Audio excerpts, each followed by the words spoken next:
Hi అండి. మొన్న జరిగిన విషయం అయితే మీకు తెలిసిందే కదా. తేజక్క ఎంత బాధపడ్డదో. తేజక్క అయితే ఇంతవరకైతే బాధపడ్డదైతే నేను చూడలేదండి. మేము పేరుకే తోటి ఏరళ్ళం కానీ అక్క చెల్లెల్లాగా కలిసి ఉంటాం. ఒక్క తల్లి కడుపులో పుట్టినట్టు ఉంటామండి. మా తేజక్క అయితే 2 డేస్ నుంచి అన్నం తినకుండా ఘోరంగా బాధపడుతుంది. మా అక్క అయితే వాళ్ళ అమ్మ వాళ్ళ ఇంటికి వచ్చిందండి. మాకైతే తేజక్క బాధపడితే అయితే మాకు మనసు నవ్వట్లే. మేము కూడా తేజక్క వాళ్ళతోనే వచ్చినాం. హాయ్ అండి. మొన్ననైతే మా వదిన బాధపడ్డది కదండి, గొడవైందని చెప్పి. దానికైతే అందరు కామెంట్స్ ఘోరంగా పెడుతున్నారండి. ఏమైంది వదిన, ఏమైంది అక్క, ఎందుకు బాధపడుతున్నావని వాళ్ళకు పెడుతున్నారు. మా ఛానల్లో వచ్చి మాకు కూడా పెడుతున్నారండి కామెంట్స్.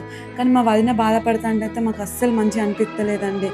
ఆమె ఎప్పుడు నవ్వింది తెలుసా ఫ్రెండ్స్? మీ కమెంట్ చూసిన తర్వాత నాకు ఇంతమంది సపోర్ట్ చేస్తున్నారు, నాకు ఇంతమంది అభిమానులు ఉన్నారా అని చెప్పి హ్యాపీగా ఫీల్ అయిందండి. ఆమె కామెంట్స్ వస్తుంటే కూడా వదిన రిప్లై ఇవ్వాలంటే నాకు లేదు, రిప్లై ఇవ్వాలి, నాకు అస్సలు మూడు మంచిగా లేదని చెప్పి కూర్చొని డల్లు ఉన్నదండి. స్వాతక్క, రోహిణి అందరినీ తీసుకొని వచ్చినాం. ఎందుకనంటే బాధపడద్దు, అందట్లుంటే కొంచెం హ్యాపీగా ఉంటుంది అని చెప్పి అందరినీ తీసుకొచ్చినాం.